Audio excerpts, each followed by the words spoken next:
علی بھائی اگلا سوال ہے سیدنا ابو بکر صدیق رضی اللہ تعالیٰ عنہ سے متعلق ایک واقعہ مشہور ہے کہ انہوں نے ایک دفعہ نبی کریم صلی اللہ علیہ وسلم کی اپیل پر اپنے گھر کا سارا سامان آپ کے قدموں پر نثار کر دیا۔ الحمدللہ۔ اس پر نبی صلی اللہ علیہ وسلم کے پوچھنے پر سیدنا ابو بکر نے عرض کیا کہ گھر پر اللہ اور اس کے رسول کو چھوڑ آیا۔ یہ حدیث کسی بک میں ہے، اور اگر ہے تو یہ حدیث اصول محدثین پر صحیح ہے یا ضعیف ہے؟ حدیث بالکل صحیح ہے جی، اور یہ سیدنا ابو بکر صدیق رضی اللہ تعالیٰ عنہ علیہ السلام کی شان میں چند بڑی احادیث میں سے ایک حدیث ہے۔ یہ حدیث جامعہ ترمذی میں موجود ہے، اور امام ترمذی نے خود اس حدیث کو کہا ہے ھذا حدیث حسن صحیح، یہ صحیح حدیث ہے، اور یہ حدیث سنن نبی داؤد کے اندر بھی موجود ہے، مین سٹریم کے اہل سنت کی 2 کتابوں میں، اور مشکات کی 3 جلد میں سیدنا ابو بکر صدیق رضی اللہ تعالیٰ عنہ علیہ السلام کے فضائل والے چیپٹر میں آپ کو یہ حدیث مل جائے گی۔ بڑی مزے کی حدیث ہے جی یہ۔ سیدنا عمر کہتے ہیں کہ نبی صلی اللہ علیہ وآلہ وسلم نے ایک دفعہ اپیل کی اللہ کی راہ میں صدقہ اور خیرات کرنے کی۔ مختلف غزوات کے موقع پر آپ صلی اللہ علیہ وآلہ وسلم یوں صدقے کی اپیل کرتے تھے کہ اللہ کی راہ میں خرچ کرو۔ سیدنا عمر کہتے ہیں کہ میری فائنینشیل پوزیشن اس وقت اتنی زبردست تھی کہ اس سے پہلے کبھی نہیں تھی، تو میں دل میں یہ سوچ رہا تھا آج تو میں ابو بکر کو پیچھے چھوڑ دوں گا۔ ہائے ہائے ہائے، آپ دیکھیں کمپٹیشن بھی کس فیلڈ میں ہے کہ میں آج اتنا مال لے کے جاؤں گا کہ ابو بکر کو پیچھے چھوڑ دوں گا۔ کہتے ہیں میں نے اپنے گھر کا مال آدھا کیا، آدھا مال گھر والوں کے لیے رکھا اور آدھا میں سمیٹ کے نبی علیہ السلام کی مبارک قدموں میں، اور دل میں سوچ رہا تھا آج تو میں ابو بکر سے آگے نکل جاؤں گا۔ لیکن ظاہر ہے کہ ایسا ہونا تو نہیں تھا، ابو بکر تو پھر ابو بکر ہے۔ تو سیدنا ابو بکر صدیق رضی اللہ تعالیٰ عنہ اپنے پورے گھر کا مال اٹھا کے نبی علیہ السلام کی خدمت میں حاضر ہوئے، یا رسول اللہ یہ میری طرف سے صدقہ۔ اس موقع پر آپ صلی اللہ علیہ وآلہ وسلم نے سیدنا ابو بکر سے پوچھا کہ اپنے پیچھے گھر والوں کے لیے بھی کچھ چھوڑ کے آئے ہو؟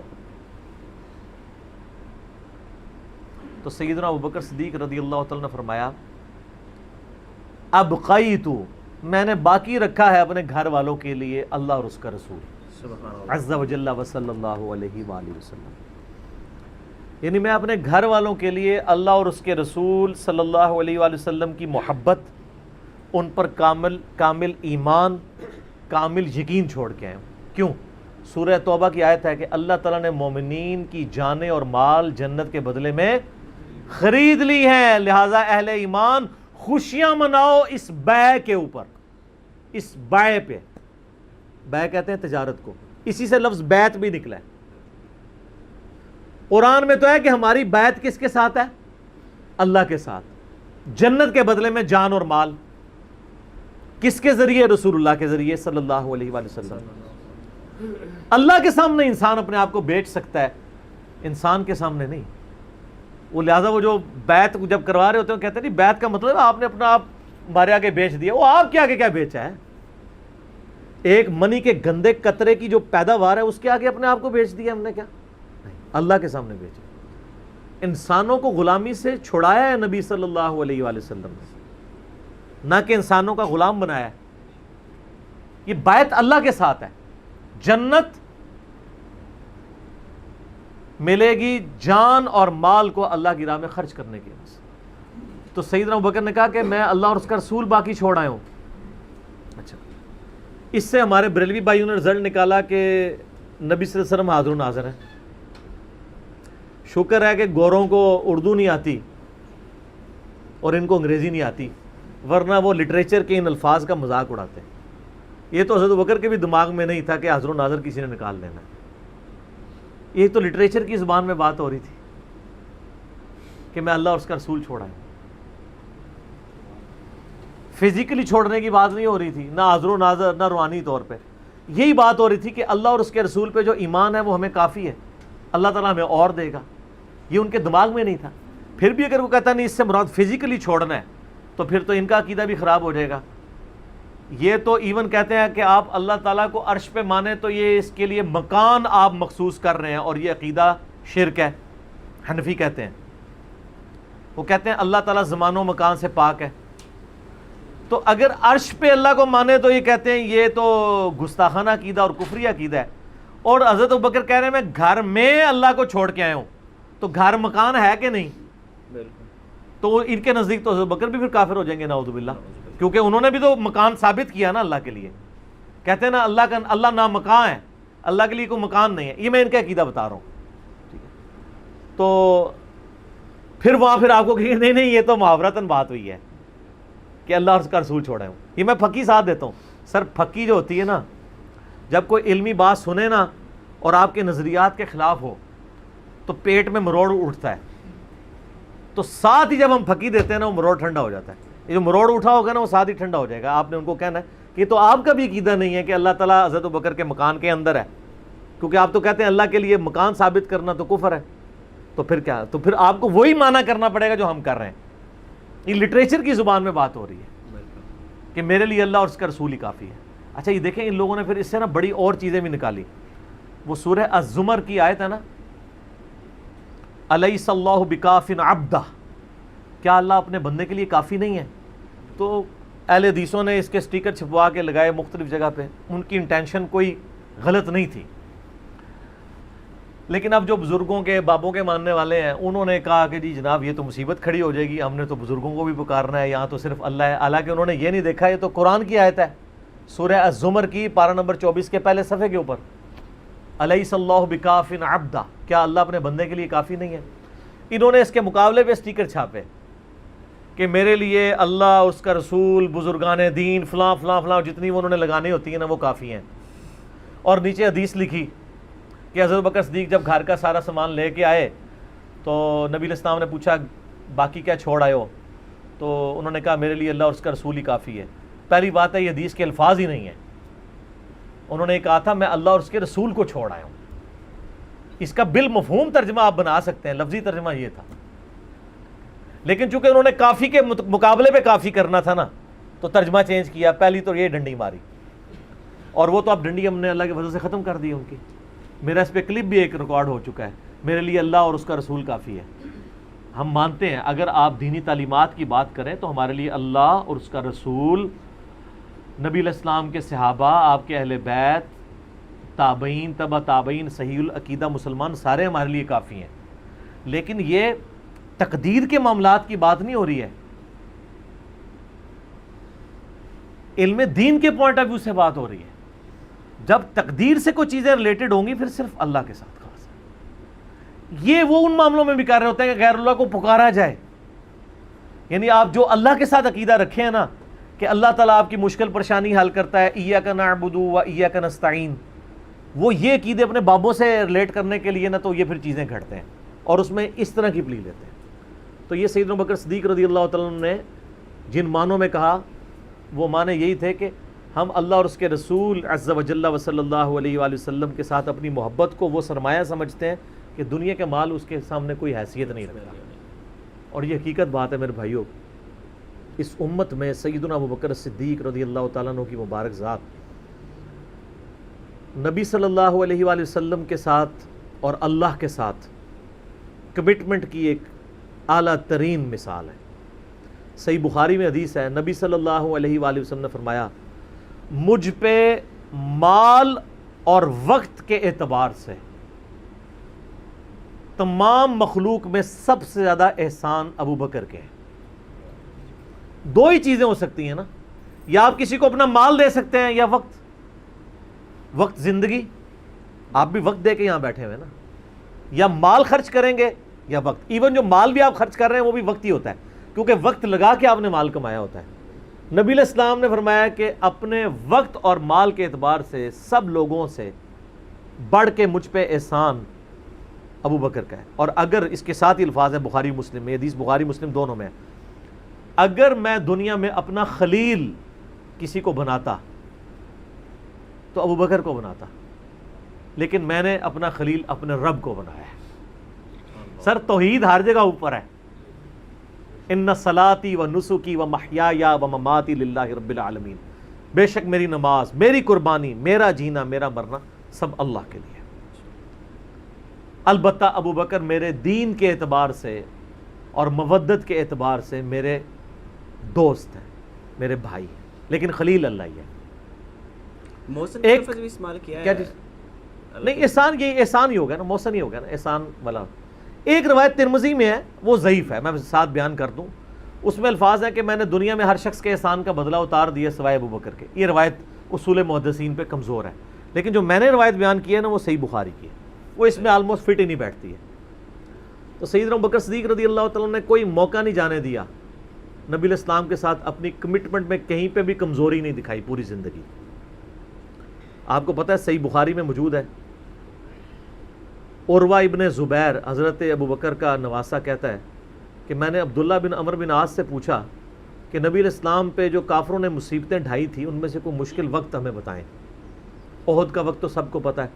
تو انہوں نے کہا مجھے وہ وقت یاد ہے کہ مکے کا دور تھا، تو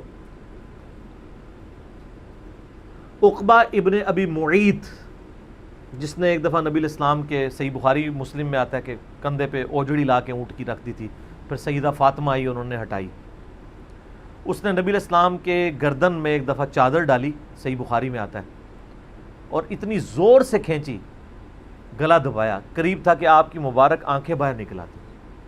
تو اتنے میں سیدنا ابو بکر صدیق وہاں آئے اور انہوں نے اس کو مار کے ہٹایا، اور قرآن کی وہ آیت پڑھی، کیا تم ایک شخص کو صرف اس لیے مار دینا چاہتے ہو کہ وہ کہتا ہے کہ میرا رب اللہ ہے؟ اور پھر اس کے بعد جو حضرت ابو بکر کی پٹائی ہوئی وہ الگ چیز ہے، لیکن وہ اس لیول کے اوپر اپنی جان نثار کرنے کے لیے تیار ہو جاتے تھے. غزوہ احد کے موقع پر صحیح بخاری میں آتا ہے کہ 12 بندے صرف نبی صلی اللہ علیہ وسلم کے ساتھ رہ گئے تھے 700 میں سے، اور ان 12 میں حضرت ابو بکر بھی شامل تھے، حضرت علی بھی تھے، حضرت عمر بھی تھے. اس وقت بھی کمٹمنٹ آپ دیکھ لیں، پیچھے نہیں بالکل ہٹے. ہر موقع پہ جہاں پہ قربانی کا موقع آیا پوری کمٹمنٹ کے ساتھ نبی صلی اللہ علیہ وآلہ وسلم کا ساتھ دیا.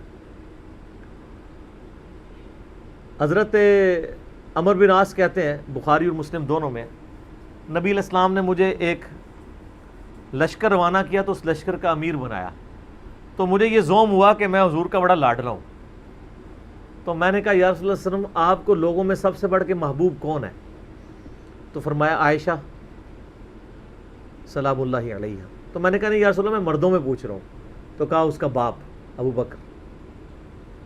پوچھا اس کے بعد، کہا عمر.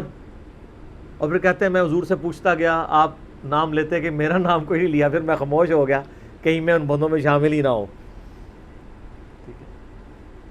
صحیح بخاری میں آتا ہے عبداللہ بن عمر رضی اللہ تعالیٰ عنہما کہتے ہیں کہ ہم نبی علیہ السلام کی موجودگی میں یہ کہا کرتے تھے کہ رسول اللہ صلی اللہ علیہ وآلہ وسلم کے بعد سب سے افضل ابو بکر ہیں، اور پھر عمر ہیں، اور پھر عثمان ہیں.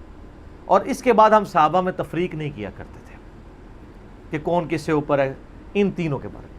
لیکن یہاں پہ میں ایک ٹیکنیکل مسئلہ آپ کو بتا دوں کہ جب کبھی بھی صحابہ میں فضیلت کی بات ہو رہی ہوتی ہے نا تو وہ ایکسکلوڈنگ اہل بیت ہوتا ہے، کیونکہ صحابہ کرام بھی اہل بیت کو ایک الگ سے آئیڈینٹی تصور کرتے تھے، اور محدثین بھی. ورنہ تو ظاہر ہے کہ صحیح بخاری میں ہے، مسلم میں بھی، کہ فاطمہ میرے جگر کا ٹکڑا ہے، جس نے فاطمہ کو تکلیف دی اس نے مجھے تکلیف دی. سیدنا ابو بکر بھی کبھی یہ جرت نہیں کریں گے کہ کہیں کہ میں رسول اللہ کو فاطمہ سے بڑھ کے محبوب ہوں، کبھی بھی نہیں یہ جرت کریں گے. اس کے الٹ آپ کو حدیثیں بخاری مسلم میں مل جائیں گی، وہ ٹاپک الگ ہے. میں آپ کو ایک شرعی مسئلہ سمجھا رہا ہوں. محدثین کے ہاں، صحابہ کے ہاں جب کبھی بھی صحابہ کی فضیلت کی بات ہو رہی ہوتی ہے تو وہ ادر دین اہل بیت ہوتا ہے. یعنی اگر یہ فضیلت کی بات ہو رہی ہے تو اس میں حضرت فاطمہ، حسن و حسین، حضرت علی شامل نہیں ہیں، ان کا مقام وہ ہاں وہ الگ سے ہیں، وہ کیٹیگری الگ ہے، وہ اہل بیت کی کیٹیگری میں فال کرتی ہے. اور یہ اہل بیت کی کیٹیگری اتنی سٹرونگ ہے، آپ حدیث کی کتابوں میں دیکھیں گے کہ صحابہ کرام کے فضائل پہ چیپٹر الگ ہے، اہل بیت پہ الگ ہے، اور امہات المومنین پہ الگ ہے. ایون امہات المومنین کو بھی اہل بیت سے الگ سے ذکر کیا جاتا ہے. اہل بیت کی ٹرم جو محدثین کے ہاں مانی جاتی ہے، اگرچہ امہات المومنین بھی اہل بیت ہیں، لیکن وہ اسپیسیفکلی سیدنا علی، حسن حسین اور سیدہ فاطمہ کے لیے. تو یہ میں آپ کو کیٹیگری بتا رہا ہوں. تو بہرحال یہ خود مولا علی علیہ السلام کے بارے میں صحیح بخاری میں آتا ہے، محمد ابن حنفیہ نامی ایک عورت سے حضرت علی کا بیٹا تھا، اس کا نام تھا محمد. حضرت فاطمہ کی زندگی میں تو حضرت علی نے دوسری شادی نہیں کی، وہ صحیح بخاری مسلم میں آتا ہے، نبی علیہ السلام نے ان کو منع کیا تھا، یہ ان کی خصوصیت تھی. بعد میں انہوں نے کچھ شادیاں کی، اس سے بھی اولاد ہوئی، جس میں حضرت سیدہ حنفیہ نامی ایک عورت تھیں، ان سے ایک بیٹا تھا محمد ابن حنفیہ. صحیح بخاری میں آتا ہے حضرت ابو بکر کے فضائل کے چیپٹر میں کہ محمد ابن حنفیہ کہتا ہے کہ میں نے اپنے والد علی ابن ابی طالب سے پوچھا ابا جان بتائیں رسول اللہ کے بعد اس امت میں سب سے افضل کون ہے؟ تو انہوں نے کہا ابو بکر۔ تو میں نے پوچھا اس کے بعد؟ فرمایا عمر۔ اور ان کا میں تیسری دفعہ میں نے سوچا کہ میں اگر پوچھا تو یہ عثمان کا نام لیں گے، تو میں نے کہا اس کے بعد تو آپ کا ہی نمبر ہوگا، لیکن وہ تو علی تھے نا۔ تو انہوں نے کہا کہ میں تو عام مسلمانوں میں سے ایک مسلمان ہوں۔ وَمَنْ أَحْسَنُ قَوْلًا مِّمَّنْ دَعَا إِلَى اللَّهِ وَعَمِلَ صَالِحًا وَقَالَ إِنَّنِي مِنَ الْمُسْلِمِينَ۔ اس سے بڑھ کر کس کی بات ہو سکتی ہے جو لوگوں کو اللہ کی طرف بلائے، خود بھی نیک اعمال کرے اور پھر بھی کہ میں عام مسلمانوں سے ایک مسلمان ہوں، میں بھی مسلمان ہی ہوں، بہت بڑا پیر فقیر یا کوئی اپنے آپ کو ایکسٹراڈنری نہ ماننا شروع کر دے۔ اس حدیث میں بھی سیدنا ابو بکر صدیق رضی اللہ تعالیٰ عنہ کی فضیلت کو خود مولا علی نے بیان کیا ہے۔ پھر بخاری مسلم میں وہ جو حدیث ہے سقیفہ بنی ساعدہ والی جو اختلاف ہوا تھا، اس میں آپ کو پتہ ہے سیدنا علی نے بیعت نہیں کی تھی حضرت ابو بکر کی 6 مہینے تک، بخاری مسلم دونوں میں آتا ہے۔ پھر سیدہ فاطمہ بیمار ہو گئیں، ان کی تیمارداری کرتے رہے، پھر سیدہ فاطمہ فوت ہو گئیں۔ بخاری مسلم کے الفاظ ہیں حضرت علی نے حضرت فاطمہ کی وفات کے بعد دیکھا کہ لوگوں کا رجحان ان سے کم ہونا شروع ہو گیا۔ جب تک حضرت فاطمہ زندہ تھی تو ظاہر ہے نبی اسلام کا ایک وہ معاملہ تھا، تو پھر انہوں نے حضرت ابو بکر کو پیغام بھیجا کہ آپ میرے گھر آئیں اور اپنے ساتھ کسی کو نہیں لے کے آنا۔ اس حدیث کو روایت سیدہ عائشہ کر رہی ہیں اور حدیث بخاری میں بھی ہے، مسلم میں بھی۔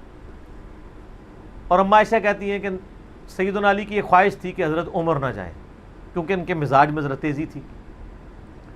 تو حضرت ابو بکر حضرت علی کے گھر جانے لگے تو حضرت عمر نے روک لیا، ان کا آپ کو میں اکیلے نہیں جانے دوں گا۔ ہائے ہائے، ابو بکر تو پھر ابو بکر ہے نا۔ انہوں نے کہا اللہ کی قسم نبی کے گھر والوں سے ہمیں کوئی شر کی امید نہیں ہے۔ ان کو تھا کہیں بلا کے ایجنسیوں کے ہاتھوں گرفتاری نہ کروا دیں، آج کے دور میں بات کر۔ تو حضرت بکر اکیلے گئے۔ سیدنا علی نے حضرت بکر سے کہا کہ اللہ نے جو آپ کو ہم پہ فضیلت دی ہے اس امر خلافت میں، ہمیں آپ سے کوئی حسد نہیں ہے، لیکن نبی علیہ السلام کی قربت کے ناطے اور آپ کے اہل بیت ہونے کے ناطے ہم یہ سمجھتے ہیں کہ ہمیں اس مشورے میں شامل کرنا چاہیے تھا۔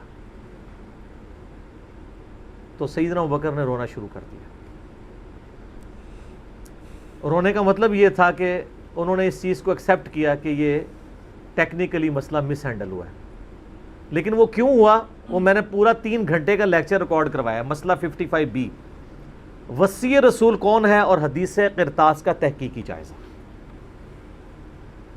جب رونا شروع کیا تو سیدنا علی نے کہا کہ بس اب میں آپ کی اعلانیہ بیعت کروں گا، یہ ہے للہیت، ورنہ وہ کہتے کہ ابو بکر میں بیعت کرتا ہوں باہر جا کے بتا دینا، یہ کام ہوتا تو اکڑ والا ہوتا، لیکن وہ تو علی تھے، اکڑ تو دور دور تک نہیں تھی، زہد تھا، عاجزی تھی، اللہ کا تعارف تھا۔ کہا میں اعلانیہ بیعت کروں گا آپ کی۔ آج کے ہوتے تو کہتے جی باہر جا کے آپ بتا دیں، میں ایک ٹویٹ کر دوں گا پیچھے سے کہ بس ہو گئی ہے ہمارا آپس میں۔ نہیں، ظہر کے وقت بخاری مسلم کے الفاظ ہیں، سیدنا ابو بکر نماز کے بعد ممبر پہ چڑھے اور حضرت علی کے فضائل بیان کیے، اور پھر بیان کیا کہ ان کے بیعت نہ کرنے کی وجہ کیا تھی، اور پھر ممبر سے نیچے اتر آئے۔ پھر حضرت علی ممبر پہ چڑھے اور حضرت ابو بکر کے فضائل بیان کیے اور اپنے بیعت نہ کرنے کی وجوہات بتائیں، اور پھر اعلانیہ بیعت کی، اور حضرت علی ممبر سے اترے تو تمام مسلمان پھر حضرت علی سے خوش ہو گئے کہ انہوں نے اس مسئلے میں قربانی والا معاملہ کیا۔ تو یہ بھی ایک موقع تھا۔ اس میں الفاظ ہیں کہ حضرت ابو بکر کہتے ہیں اللہ کی قسم حضرت علی سے روتے ہوئے کہ مجھے نبی کے گھر والے اپنے گھر والوں سے بڑھ کے عزیز ہیں۔ اور آپ کو مزے کی بات بتاؤں، صحیح بخاری میں ایک کرٹیکل حدیث ہے حسن و حسین کے چیپٹر کے اندر، امام بخاری نے ڈالی ہے، وہ امہات المومنین کے چیپٹر میں نہیں ہے، حسن و حسین والے چیپٹر میں ہے، کہ حضرت ابو بکر کہتے ہیں کہ رسول اللہ کے قرب کو ان کے اہل بیت کے قرب میں تلاش کرو۔ کون کہہ رہے ہیں؟ حضرت ابو بکر۔ اور اہل بیت سے مراد کون؟ سیدنا حسن و حسین، کیونکہ امام بخاری نے اس حدیث کو حضرت ابو بکر کے قول کو حضرت حسن و حسین والے چیپٹر میں لیا کہ محمد صلی اللہ علیہ وآلہ وسلم کی قربت کو ان کے اہل بیت کی قربت میں تلاش کرو۔ تو سیدنا ابوبکر صدیق رضی اللہ تعالیٰ عنہ کو نبی علیہ السلام سے نسبت رکھنے والی ہر چیز بڑی بڑھ کر محبوب تھی، چاہے وہ آپ کے اہل بیت ہوں یا آپ صلی اللہ علیہ وآلہ وسلم کی قریبی کو رشتہ دار ہوں، ہر معاملے میں. اس لیے آپ دیکھیں نا کمپرومائز آپ کو کہیں نظر نہیں آتا. سر بخاری میں آتا ہے کہ صلح حدیبیہ کے موقع پر حضرت عمر سے بھی تھوڑی سی مس ہینڈلنگ ہو گئی تھی. یا رسول اللہ ہم کیا حق پہ نہیں ہیں، پھر دب کے کیوں صلح کر رہے ہیں؟ حضور نے فرمایا کہ میں اللہ کا پیغمبر ہوں. پھر بھی تسلی نہیں ہوئی، حضرت ابوبکر کے پاس آئے، پھر حضرت ابوبکر نے ڈانٹا کہ عمر وہ اللہ کے پیغمبر ہے. اور حضرت عمر کہتے ہیں مجھے پوری زندگی اس چیز کا غم رہے گا کہ میں نے بڑی جرت دکھائی. الٹیمیٹلی ثابت ہوا کہ صلح حدیبیہ والا جو معاملہ تھا وہ مسلمانوں کے حق میں شامل ہوا. لیکن حضرت ابوبکر کا آپ ایمان کا لیول دیکھیں کہ وہ سرکمسٹانسز پہ نہیں جاتے تھے، وہ کہتے تھے اللہ کے پیغمبر نے فیصلہ کیا الٹیمیٹلی اسی میں خیر ہوگی. ان کا ایمان اس لیول کا تھا کہ وہ عقلی دلائل کو بعد میں رکھتے تھے. اور وہاں پہ بھی آپ کو نظر آیا ہے، اور انہوں نے حضرت عمر کو کہا کہ عمر وہ اللہ کے پیغمبر ہیں، جو فیصلہ کر رہے ہیں وہ ٹھیک ہے. اسی لیے ہر مسئلے میں آپ کو احتیاط کا پہلو نظر آتا ہے. پھر بخاری میں آتا ہے جب مرتدین زکوٰۃ تھے، حضرت عمر جیسے لوگ بھی کہہ رہے تھے اتنے مازوں پہ آپ جنگ نہ کھولیں، پہلے کچھ قبائل مرتد ہو گئے ہیں، رومن امپائر چڑھی دوڑی ہے، پرشین امپائر کے ساتھ ہم نے سارے معاملات شروع کیے ہوئے ہیں، اتنے مازوں پہ ہم کیسے لڑیں گے؟ تو سیدنا ابوبکر نے کیا کہا تھا؟ اللہ کی قسم کو رسول اللہ کے زمانے میں جانور دیتا تھا اور اس کے ساتھ ایک رسی بھی دیتا تھا، اور اب نہیں دے گا نا میں اس کے خلاف بھی قتال کروں گا، اکیلا مجھے کرنا پڑے. جس طرح نماز اللہ کا حق ہے اسی طریقے سے زکوٰۃ بھی اللہ کا حق ہے. جو نماز اور زکوٰۃ میں فرق کرے گا میں اس کے خلاف قتال کروں گا. وہ ریٹ آف دی گورنمنٹ کو چیلنج کر رہا ہے. حضرت عمر کے الفاظ ہیں بخاری میں کہ اللہ تعالیٰ نے ابوبکر کا سینہ کھول دیا تھا اس مسئلے میں، اور ابوبکر کی باتیں سن کے ہمارا سینہ بھی کھل گیا. حالانکہ پورے صحابہ ایک طرف کھڑے تھے، ابوبکر ایک طرف کھڑے ہوئے تھے. ان کی جو نبی علیہ السلام سے کمٹمنٹ تھی نا وہ ان کو ہٹنے نہیں دیتی تھی. صحیح بخاری میں آتا ہے، آپ کو پتہ ہے لشکر اسامہ کے اوپر بڑے بڑے صحابہ نے اعتراض کیا کہ یہ اسامہ تو کل کا بچہ ہے 15-16 سال کا، اتنے سینئر صحابہ اس کے انڈر لگا دیے ہیں. نبی علیہ السلام نے وفات کی وصیت کی تھی کہ لشکر اسامہ بھیجنا ہے اور رومن امپائر، کیونکہ انہی کے باپ شہید ہوئے تھے نا زید ابن حارثہ غزوہ موتا کے اندر. اب جب وفات نبی علیہ السلام کی وفات ہوئی تو پھر لوگوں کو آ کے لوگ مشورے دے رہے ہیں حضرت ابوبکر کو کہ اب تو آپ نے ڈیسیژن کرنا ہے تو اسامہ کو چینج کر دیں. ہائے ہائے ہائے، انہوں نے کہا میں اسامہ کو جس کو نبی علیہ السلام نے امیر مقرر کیا میں اس کو چینج کروں؟ یہ ہو بھی نہیں سکتا. یہ ان کی کمٹمنٹ کا لیول تھا. تراویح کی جماعت نہیں شروع کرائی، سر کمٹمنٹ کا لیول دیکھیں. بھئی نبی علیہ السلام نے نہیں کرائی، میں نے بھی نہیں کرانی. حضرت عمر نے بھی 3 سال نہیں کی، بعد میں کروائی، لیکن اس میں ساتھ ہی انہوں نے، صحیح بخاری میں موجود ہے کہ اس سے افضل یہ ہے کہ جو رات کے آخری پہر میں اٹھ کے کوئی گھر میں نماز پڑھ لیں. یہ صرف جواز کی حد تک تھا. لیکن حضرت ابوبکر کی احتیاط کا لیول آپ دیکھیں، انہوں نے تراویح کی جماعت بھی نہیں شروع کروائی کہ نبی علیہ السلام نے نہیں کروائی، میں کیوں کرواؤں؟ بخاری میں الفاظ ہیں، اما عائشہ کہتی ہیں نبی علیہ السلام نے جب وہ ڈانٹ دیا تھا نا اور کہا تھا گھروں میں نماز پڑھو تو معاملہ اسی طرح ہی رہا. پھر حضرت ابوبکر نے بھی پوری زندگی کسی کو تراویح پہ نہیں ابھارا، سب لوگ اپنی اپنی پڑھتے تھے. حضرت عمر کے بھی 3 سال گزرے. میں آپ کو یہ بتانا چاہ رہا ہوں کہ حضرت ابوبکر کسی معاملے میں رسول اللہ صلی اللہ علیہ وسلم کو کراس نہیں کرتے تھے. میری اپنی زندگی کا نچوڑ ہے، آپ اختلاف بھی کر سکتے ہیں. میں نے علمی دلائل کے ساتھ یہ چیز لرن کی ہے کہ خلفائے راشدین میں 2 بندے ایسے ہیں جنہوں نے کسی جگہ ایک رتی برابر بھی رسول اللہ صلی اللہ علیہ وسلم سے ہٹنے کی کوشش نہیں کی ہے. ایک حضرت ابوبکر اور دوسرے حضرت علی. حضرت عمر اور عثمان کی زندگی میں آپ کو کئی واقعات ایسے ملیں گے کہ انہوں نے اجتہاداً کچھ ایسے کام کیے ہیں جو بعد میں ان کو ریورس کرنے پڑے ہیں. انہوں نے اپنے اجتہاد سے کیے، ان کا معاملہ اللہ کے سپرد. لیکن حضرت ابوبکر اور حضرت علی جو تھے یہ 2 پرسنالٹیز ایسی تھیں کہ ان میں جو سنت کو فالو کرنے کی کمٹمنٹ تھی نا وہ ایسی تھی کہ وہ اپنی عقل کو دوسرے نمبر پہ رکھتے تھے. ابو داؤد میں حدیث نہیں ہے، حضرت علی کہتے ہیں اگر عقل پہ ہی جانا ہوتا نا تو میں پاؤں کے نیچے کا مسا رکھتا موزوں پہ، کیونکہ وہ گندا تو وہ ہوتا ہے ایسا، لیکن سنت کہتی ہے اوپر کہتا اوپر پہ. حج تمتع ایون صحیح بخاری میں آتا ہے جب قرآن جمع کرنے کی باری آئی تو کس نے مخالفت کی؟ حضرت ابوبکر نے. میں وہ کام کیوں کروں جو رسول اللہ نے نہیں کیا؟ پھر صحابہ سے ڈیبیٹ ہوئی، الٹیمیٹلی حضرت ابوبکر صدیق قائل ہوئے. ان کا پہلا جواب ہمیشہ ہوتا تھا نہ، نبی نے نہیں کیا، نہیں کرنا. اب میرے ساتھ بحث کرو، قائل ہوں گا اور دیکھوں گا کیا رسول اللہ کی منشا اس میں شامل تھی تو میں ایگری کروں گا، ادروائز نہیں. اسی وجہ سے حج تمتع پہ بھی پابندی نہیں لگائی. حضرت عمر نے لگائی، بعد میں ریورس کرنی پڑی. حضرت عثمان نے بھی لگائی، پھر ریورس کرنی پڑی. صحیح بخاری میں آتا ہے حضرت علی نے مخالفت کی. لیکن حضرت بکر کی زندگی میں آپ کو سنت کے ساتھ کمٹمنٹ کا یہ لیول ملے گا، کبھی ان کو کوئی ڈیسیژن ریورس نہیں کرنا پڑا. ان کی نبی علیہ السلام کے ساتھ جو عقیدت تھی نا، اور ہر معاملے میں، حتیٰ کہ صحیح بخاری اور مسلم میں آتا ہے. اور نبی علیہ السلام کا کیا ریگارڈ ہے، بخاری مسلم دونوں میں آتا ہے کہ نبی صلی اللہ علیہ وآلہ وسلم نے، یعنی بیماری کے دن تھے آپ کے، آپ نے فرمایا کہ ابو بکر کو میری جگہ نماز پڑھائیں. تو حضرت عائشہ کہتی ہیں کہ میں نے کہا یا رسول اللہ صلی اللہ علیہ وسلم، میرے باپ جو ہیں رقیق القلب ہیں، آپ کی جگہ مصلی پہ کھڑے ہوں گے نا تو وہ برداشت نہیں کر سکیں گے کہ یہ دن بھی دیکھنا پڑا کہ اللہ کے نبی مصلی پہ نہیں آئے اور میں ان کی جگہ کھڑا ہوں، تو نماز نہیں پڑھا پائیں گے. تو آپ فرمایا لا، ابو بکر کو کہو کہ نماز پڑھائیں. پھر انہوں نے ریکویسٹ کی، نبی علیہ السلام اتنے غصے میں آئے. بخاری اور مسلم کے الفاظ ہیں، آپ نے فرمایا تم تو یوسف والیاں ہو. ہوئے ہوئے ہوئے ہوئے.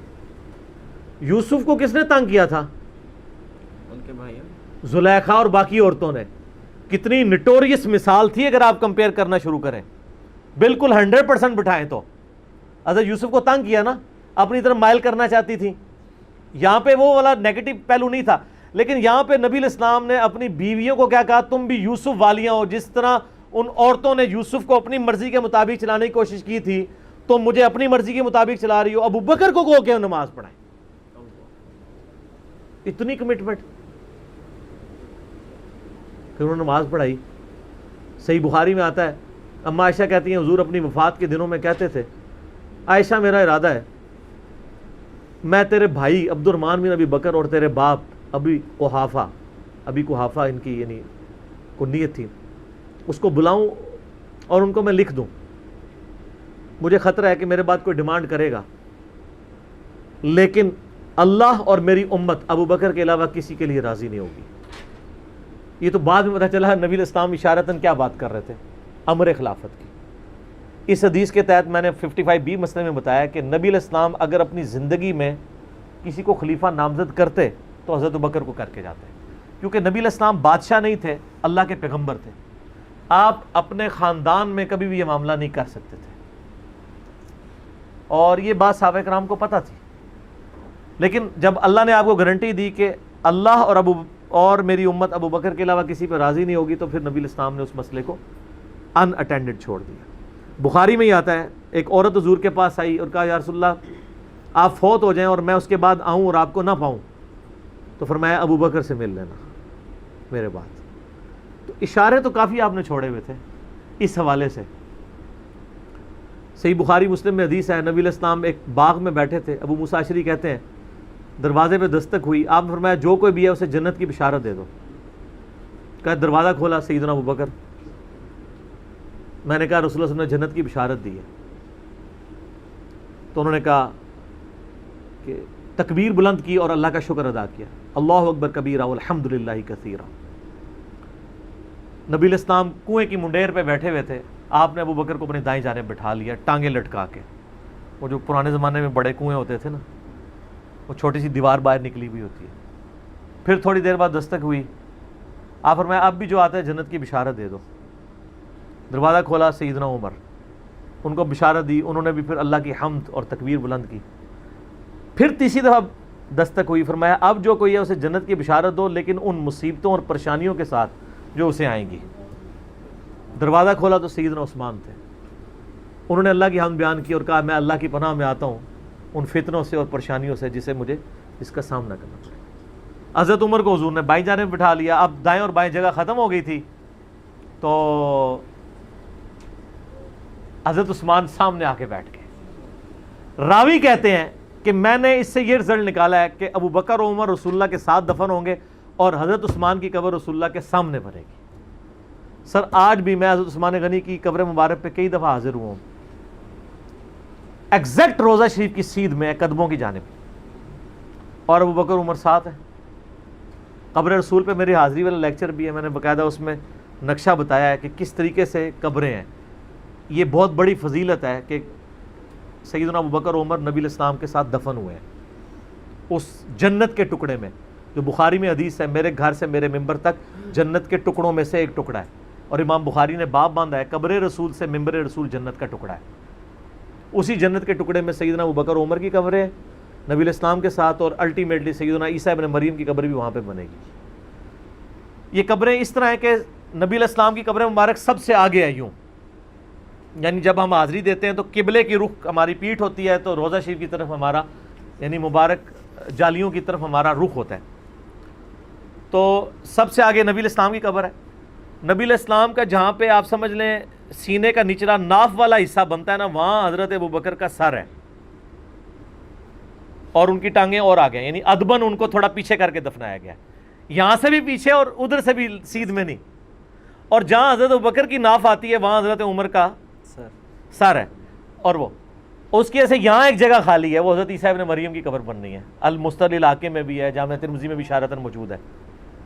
تو یہ قبریں ہیں، 7 دفن ہیں، اور جامعہ ترمذی میں حدیث ہے نبی علیہ السلام نے فرمایا اے ابوبکر تم میرے یار غار بھی ہو اور حوض کوثر پہ بھی میرے یار ہو، صحیح سند کے ساتھ ہے۔ یار غار کا ذکر تو سورہ توبہ میں موجود ہے، ثانی اثنین، جب وہ دونوں غار میں تھے، اور جب نبی علیہ السلام قرآن کے الفاظ میں ابوبکر کو کہتے تھے کہ مت خوف کھاؤ، ہمارا رب ہمارے ساتھ ہے۔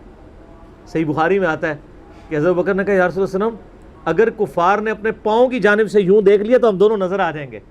تو ان کا ابوبکر تمہیں غم کھانے کی ضرورت نہیں، تمہارا ان کے بارے میں کیا خیال ہے، ان دونوں کے بارے میں جن کے ساتھ تیسرا اللہ ہو، تو وہیں سے آپ دیکھ لیں۔ صحیح مسلم میں ایک حدیث ہے کہ نبی صلی اللہ علیہ وآلہ وسلم ایک دفعہ ہیرا پہاڑ کے اوپر چڑھے، آپ کے ساتھ سیدنا ابوبکر، عمر، عثمان اور علی اور طلحہ اور زبیر تھے۔ آپ نے فرمایا اور وہ جو پہاڑ تھا ہیرا پہاڑ وہ بھی وجد میں آ گیا ہوگا، ہلنا شروع کر دیا۔ آپ نے فرمایا تھم جا، تجھ پہ اس وقت نبی، صدیق اور شہداء کے سوا کوئی نہیں ہے۔ یعنی نبی کون؟ خود نبی صلی اللہ علیہ وآلہ وسلم۔ صدیق کون؟ سیدنا ابوبکر صدیق، اور باقی سارے شہداء، حضرت عثمان، حضرت علی، طلحہ اور زبیر، سارے شہید ہوئے۔ اچھا یہ صدیق کا لقب بھی ثابت ہے، بخاری مسلم میں آپ کو ویسے تو سیدنا ابوبکر کے نام کے ساتھ صدیق ملے گا، یہ لقب پڑا کہاں سے تھا؟ وہ دلائل النبوہ امام بیہقی کی کتاب میں بھی ہے، سنن طبرانی کے اندر بھی، اور کئی کتابوں میں موجود ہے، صحیح ابن حبان میں، ابن خزیمہ میں، کہ معراج کے موقع کے اوپر جب نبی صلی اللہ علیہ وآلہ وسلم نے بتایا کہ راتوں رات اللہ نے مجھے بیت المقدس سے تک، خانہ کعبہ سے بیت المقدس اور وہاں سے آسمانوں کی سیر کروائی ہے، تو آپ کو سیدنا ابوبکر کو آ کے کافروں نے کہا کہ دیکھو تمہارا ساتھی کس طرح کی باتیں کر رہا ہے۔ تو انہوں نے کہا کہ ہم نے نبی صلی اللہ علیہ وسلم کے کہنے پہ اتنی بڑی بڑی چیزیں مان لی ہیں، تو یہ کہہ رہے ہیں تو یہ بھی ٹھیک بات ہے۔ تو یعنی وہ تصدیق کرنے والے بنے، اس وجہ سے ان کو صدیق کہا جاتا ہے۔ ویسے تو قرآن حکیم میں انبیاء کے بعد جو درجہ آیا ہے من النبیین والصدیقین والشہداء والصالحین، وہ بھی الگ سے ہے اس حوالے سے۔ ابو بکر کا مطلب یہ ارکام میں پہل کرنے والا، اور جامع ترمذی میں حدیث ہے نبی علیہ السلام نے فرمایا ابو بکر عتیق ہے، آگ سے آزاد کیا گیا۔ جو اشرم وشرہ والی 10 صحابہ کو ایک مجلس میں جنت کی بشارت ہے، اس میں پہلے نمبر پہ ابو بکر فی الجنہ، عمر فی الجنہ، عثمان فی الجنہ، علی فی الجنہ، طلحہ فی الجنہ، زبیر فی الجنہ، عبد الرحمن بن عوف فی الجنہ، ابو عبیدہ ابن جرح فی الجنہ، سعید ابن زید فی الجنہ، سعد ابن ابی وقاص فی الجنہ۔ یہ 10 کے 10 صحابہ کو ایک مجلس میں جنت کی بشارت ملی ہے۔ سیدنا ابوبکر کی نبی علیہ السلام کے ساتھ کمٹمنٹ کا آپ لیول دیکھیں کہ مزاج آپ کو پتہ بڑا نرم تھا، لیکن جہاں نبی علیہ السلام کا معاملہ آتا تھا تو آپ سے زیادہ مضبوط شخص کوئی نہیں تھا۔ مضبوطی کا تعلق جسم کے مضبوط ہونے سے نہیں ہوتا، ایمان کے مضبوط ہونے سے ہوتا ہے۔ منکرین زکوٰۃ کے خلاف، مسلمہ کذاب کے خلاف بڑے بڑے لوگوں کے اس وقت پاؤں جب لڑکھڑانے لگے ہیں تو سیدنا ابوبکر نے فرنٹ سے لیڈ کیا۔ عرب قبائل جو مرتد ہوئے تھے، عرب کی سرزمین میں جتنے فتنے ہیں 2 سال میں حضرت ابوبکر نے دبا دیے ہیں۔ حضرت عمر اس وقت خلیفہ بنے جب عرب کے فتنے ختم ہو چکے تھے، بلکہ اپنے دور میں ہی سیدنا ابوبکر نے رومن اور پرشین امپائر کی طرف بھی سر عمر سیریز دیکھ لو نا، پھر سب کوئی پتہ چل جائے گا، بھیج دیے تھے قافلے، سٹیبل کیا عرب کی سرزمین کو۔ جنگ یمامہ ہوئی مسلمہ کذاب کے خلاف سیدنا ابوبکر کے دور میں، تو ان کے پاؤں کہیں لڑکھڑائے نہیں ہیں۔ حتیٰ کہ آپ دیکھیں صحیح بخاری میں آتا ہے صلح حدیبیہ کے موقع پر جب وہ آیا ہوا تھا نا سہیل ابن عمر اور وہ دوسرا جو عروہ ابن مسعود، عبداللہ ابن مسعود کا بھائی جو بعد مسلمان ہو گیا تھا، اس وقت تک تو کافر تھا، نبی علیہ السلام کے ساتھ گفتگو کرتے ہوئے نا اس نے نا یہ الفاظ استعمال کیے کہ یہ تیرے ساتھی جو تیرے ساتھ کھڑے ہیں نا، جب تیرے پہ مشکل وقت آیا تو تجھے چھوڑ دیں گے۔ اب ان کو کیا پتا تھا کہ یہ اس طرح کا بندہ ہے یا اس کے ساتھی اس طرح کے ساتھی ہیں۔ اس پہ حضرت ابوبکر کو بڑا سخت غصہ آیا، انہوں نے کہا کہ جاؤ لات اور منات کی شرمگاہیں چاٹو تم لوگ۔ اب اتنے سخت الفاظ ایک ایسے شخص کی زبان پہ جو سراپا اخلاق ہو، جسے غصہ نہ آتا ہو، صرف اس لیے کہ نبی علیہ السلام کے ساتھ اس نے مس بہیو کیا۔ اس سے بعض لوگوں نے گالی کی پلی لی ہے کہ جی گستاخوں کو گالیاں نکال سکتے ہیں، انہوں نے گالی نہیں دی تھی، وہ آلریڈی شرمگاہوں کو چاٹتے تھے، تو ان کی غلط بات کا ہی ان کو تانا دیا جو وہ کر رہے تھے۔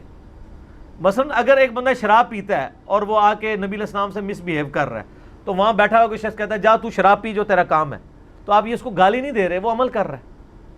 یا اسی طریقے سے آج کل جو لوگ مزاروں کے آگے جھکتے ہیں اور ہم ان کو کہیں گے جاؤ جو جا کے قبر پہ ماتھا ٹیکو جا کے، تو ہم اس کو گالی نہیں دے رہے، وہ کر رہے ہیں۔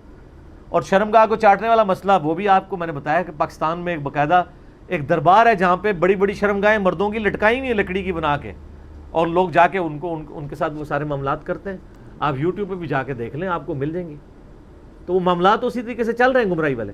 لیکن سیدنا ابوبکر صدیق کی آپ کمٹمنٹ دیکھیں کہ انہوں نے بالکل لحاظ نہیں کیا، انہوں نے کہا تم جا کے یہ کام کرو، ہم نبی علیہ السلام اپنی جان کا آخری سانس اور خون کا آخری قطرہ بھی اپنے نبی کے لیے نچھاور کریں گے۔ پھر اس موقع پہ یہ ہوا تھا، بخاری میں الفاظ ہیں کہ حضور علیہ السلام وضو کے لیے جب آئے تو صحابہ کرام نے آپ کے وضو کا پانی نہیں نیچے گرنے دیا، اور عروہ ابن مسعود کنکھیوں سے یوں کر کے دیکھ رہا تھا۔ اس نے کہا مارو یہ تو اس کا وضو کا پانی نہیں گرنے دیتے، اتنا احترام کرتے ہیں۔ حتیٰ کہ بخاری کے الفاظ ہیں نبی علیہ السلام کا بلغم بھی صحابہ کے ہاتھوں پہ آتا تھا، اگر کسی کو نہیں ملتا تھا دوسرے کے ہاتھ کو مل کے اپنے جسم میں ملتا تھا۔ بیسیکلی وہ کافروں کو یہ میسج دے رہے تھے کہ اس کے بارے میں تم کہہ رہے ہو جس کا وضو کا پانی نیچے گرنے دیتے، اس کے خون کا قطرہ گرنے دیں گے؟ اور یہی ہوا، بخاری کے الفاظ ہیں۔ عروہ ابن مسعود جب کفار مکہ کے پاس گیا، اس نے کہا جی بھائی جی ان کے ساتھ معاہدہ ہی کرو، میں بڑے بڑے درباروں میں گیا ہوں، میں کیسر روم کے دربار میں گیا ہوں، میں کسریٰ کے دربار میں گیا ہوں، میں نجاشی کے، میں نے کسی کے فالوورز کو اپنے سردار کی وہ عزت کرتے ہوئے نہیں دیکھا جو محمد صلی اللہ علیہ وآلہ وسلم کے فالوورز ان کی عزت کرتے ہیں۔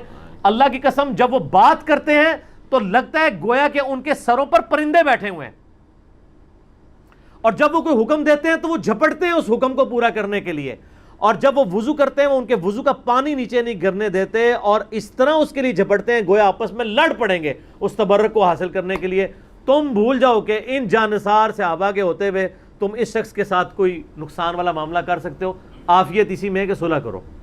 اور یہ پہلا موقع تھا کہ مشرکین عرب نے نبی علیہ السلام کو ایز اے پاور تسلیم کر لیا تھا۔ اس سے پہلے تو کسی کھاتے میں نہیں مانتے تھے نا، اس لیے تو بدر میں آ گئے، احد میں آ گئے، خندق میں تو آخری کوشش کر لی کہ ان کو ختم کریں۔ صلح حدیبیہ پہ پیس ٹریٹی کا مطلب یہ تھا کہ مشرکین عرب نے پیرلل میں ایک پاور حضور کو تسلیم کر لیا، اور وہ آپ دیکھ لیں پھر وہ پاور ایسی تسلیم ہوئی ہے کہ پھر مسلمانوں کا گراف اوپر سے اوپر ہی گیا ہے۔ تو سیدنا ابوبکر صدیق رضی اللہ تعالیٰ عنہ کی کمٹمنٹ نبی علیہ السلام کے ساتھ، اور پھر آپ دیکھیں کہ صحابہ میں سب سے زیادہ مضبوط اعصاب کا مالک حضرت ابوبکر تھے۔ صحیح بخاری میں آتا ہے جب نبی علیہ السلام کی وفات ہوئی تو حضرت عمر نے تلوار نکال دی کہ میں اس کی گردن کاٹ دوں گا جو کہے گا کہ نبی علیہ السلام فوت ہو گئے۔ ان کا یہ عقیدہ تھا کہ جس طرح موسیٰ علیہ السلام 40 دن کے لیے کوہ طور پہ گئے ہیں، نبی علیہ السلام بھی ڈورمنٹ پوزیشن میں چلے گئے، واپس آ جائیں گے، کیونکہ انہوں نے نبی علیہ السلام سے سنا تھا کہ رومن اور پرشین امپائر گرے گی، تو وہ یہ فورس ہی کرتے تھے ابھی تو کسریٰ کی جنگیں ہم نے لڑی نہیں ہیں، تو حضور اس سے پہلے کیسے دنیا سے جا سکتے ہیں؟ لیکن اللہ نے تو آپ کو پروفٹ بنوانا تھا نا، کہ آپ کے جانے کے بعد فتوحات کروانی تھی تاکہ پتہ چلے کہ پیچھے اللہ کھڑا ہے۔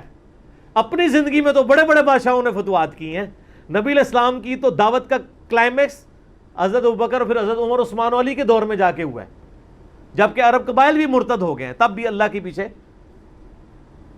سپورٹ تھی۔ والذی ارسل رسولہ بالہدی ودین الحق لیظہرہ علی الدین کلہ ولو کرہ المشرکون۔ اللہ نے اس کو دین کو غالب کرنا تھا۔ تو بخاری کے الفاظ ہیں، حضرت عمر نے کہا میں اس کی گردن اتار دوں گا۔ حضرت ابوبکر آئے، انہوں نے حضرت عمر کو دیکھا اگنور کر کے سیدھا حجرہ عائشہ میں گئے، نبی علیہ السلام کے مبارک کفن کو ہٹا کے آپ کے ماتھے پہ بوسہ دیا اور کہا یا رسول اللہ آپ پہ 2 موتیں جمع نہیں کرے گا، ایک موت تو سب کے نصیب میں ہے، اب تو ہمیشہ کی زندگی آپ کو اللہ نے آخرت کی دے دی ہے۔ اور پھر باہر نکلے، حضرت عمر کو کہا کہ عمر بیٹھ جاؤ، حضرت عمر نے بات نہیں سنی، تو حضرت ابوبکر ممبر کی طرف چڑھے، ممبر پہ چڑھے اور لوگوں سے کہا کہ عمر کو اس کے حال پہ چھوڑ دو۔ حدیث کے الفاظ ہیں کہ لوگ حضرت ابوبکر کا ریگارڈ باقی اصحاب سے زیادہ کرتے تھے، حضرت عمر کو تنہا چھوڑ کے لوگ حضرت ابوبکر کی طرف متوجہ ہو گئے۔ پہلے وہ جو سارا میلہ ان کے گرد لگا تھا شفٹ ہو گیا، تو انہوں نے حمد و صلات کے بعد انہوں نے کہا اما بعد فمن کان یعبد محمدا فان محمد قد مات۔ سر کلیجے پہ کتنا بڑا پتھر رکھا ہوگا حضرت ابوبکر نے جملہ بولتے ہوئے کہ جو محمد کی عبادت کرتا تھا وہ جان لے کہ محمد کو موت آ گئی ہے۔ ومن کان یعبد اللہ، اور جو اللہ کی عبادت کرتا ہے وہ جان لے ان اللہ حی لا یموت، اللہ زندہ ہے، اللہ کو کبھی موت نہیں آئے گی۔ کیا توحید کی تعلیمات ہیں، حضور کی میت کے اوپر حضور کے فضائل نہیں بیان ہو رہے، توحید بیان ہو رہی ہے۔ Point to be noted. کیوں؟ سر پہلے نہیں انسانیت نے رسک لیا، دنیا کا سب سے بڑا شرک ایک پیغمبر کے نام پہ تو کھڑا ہوا ہے، عیسیٰ ابن مریم کے نام پہ۔ نبی علیہ السلام کو عیسیٰ ابن مریم نہیں اللہ نے بننے دیا۔ ایسے تربیت یافتہ وہ صحابہ جو کل تک آپ کے وضو کا پانی نیچے نہیں گرنے دے رہے تھے، آج وفات پہ کھڑے ہو کے فرضی خطبہ دے رہے ہیں، جو محمد کی عبادت کرتا تھا جان لو محمد کو موت آ گئی ہے، جو اللہ کی عبادت کرتا تھا جان لو اللہ زندہ ہے۔ پھر آیت بھی پڑھی، صرف فرضی جملہ نہیں بولا۔ آپ تو کہہ رہے ہیں شرک ختم ہو گیا، حضرت ابوبکر جب شروع نہیں ہوا تھا اس وقت بھی کہہ رہے تھے کہ نبی علیہ السلام کو کسی نے خدا نہیں بنانا، کیونکہ بخاری کی حدیث ہے، دیکھنا میری شان کو اس طرح بلند نہ کرنا جس طرح عیسیٰ ابن مریم کو لوگوں نے کیا، میں اللہ کا بندہ اور اس کا رسول ہوں، مجھے اللہ کا بندہ اور اس کا رسول ہی کہنا۔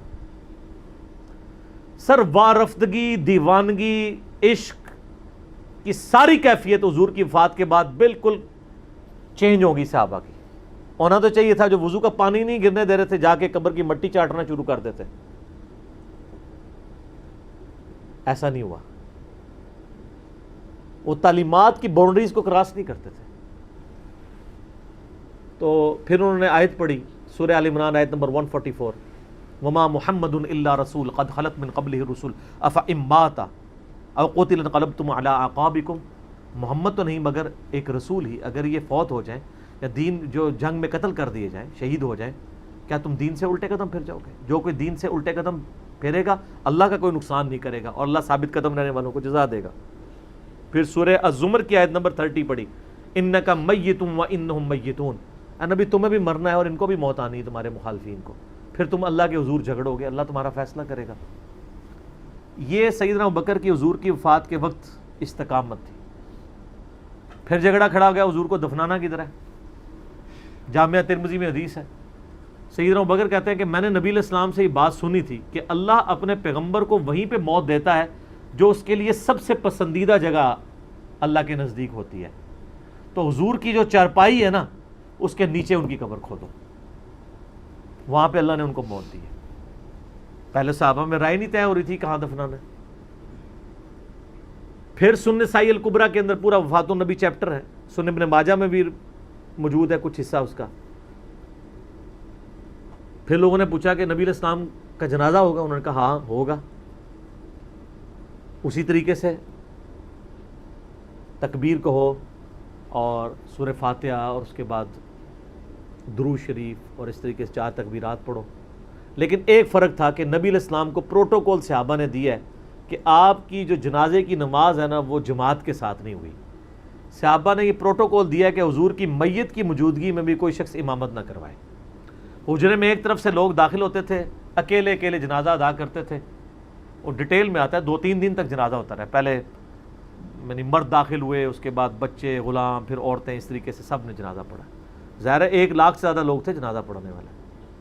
اس موقع پہ بھی سیدنا ابوبکر کی آپ استقامت دیکھیں، ورنہ حضرت عمر کتنے اسٹرانگ اصحاب کے مالک تھے، ان کی حالت آپ دیکھ لیں، جب ضرورت پڑی ان کے مضبوط اصحاب کی تو کولیپس کر گئے۔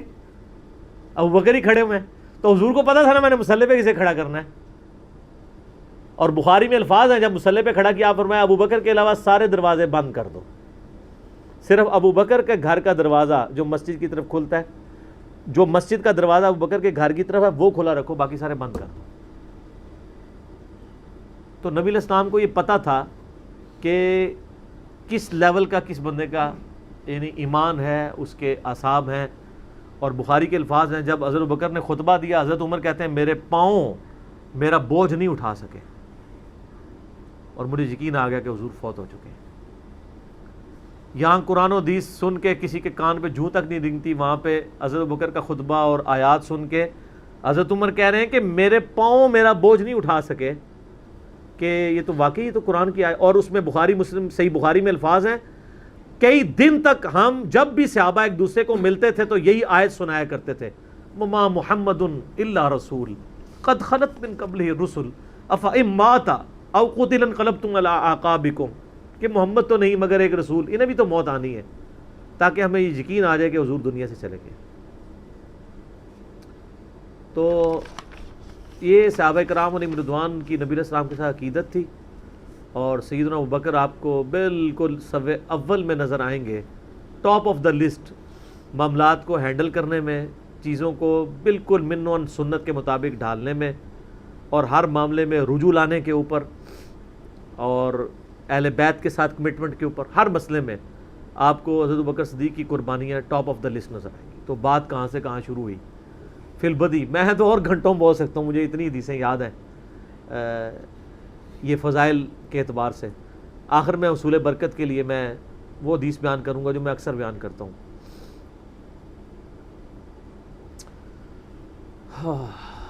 عبداللہ بن عباس رضی اللہ تعالیٰ عنہما کہتے ہیں, بخاری اور مسلم دونوں میں ہے, کہ سیدنا عمر کی میت رکھی ہوئی تھی اور لوگ آ کے ان کی میت پہ سلام پڑھ رہے تھے, اور اپنے اپنے انداز میں خراج تحسین پیش کر رہے تھے کہ اس شخص کی وجہ سے اسلام کو کیا عروج ملا.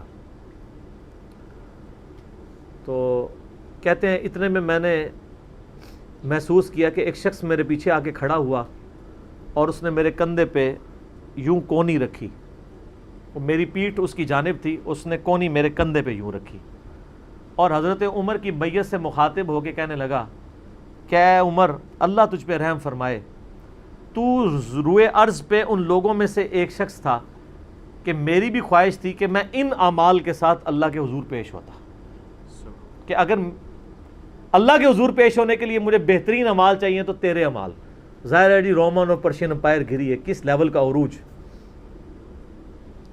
کیونکہ میں نے رسول اللہ صلی اللہ علیہ وسلم سے بارہا سنا تھا, میں ابو بکر اور عمر داخل ہوئے, میں ابو بکر اور عمر نکلے, میں ابو بکر اور عمر نے یہ کیا. تو مجھے بڑی امید تھی کہ تم اپنے دو ساتھیوں سے جا ملو گے, یعنی رسول اللہ اور ابو بکر کے ساتھ صلی اللہ علیہ وآلہ وسلم اور رضی اللہ تعالیٰ. تو یعنی نبی علیہ السلام کے بعد سیدنا ابو بکر اور پھر حضرت عمر بھی وہیں پہ پہنچ گئے.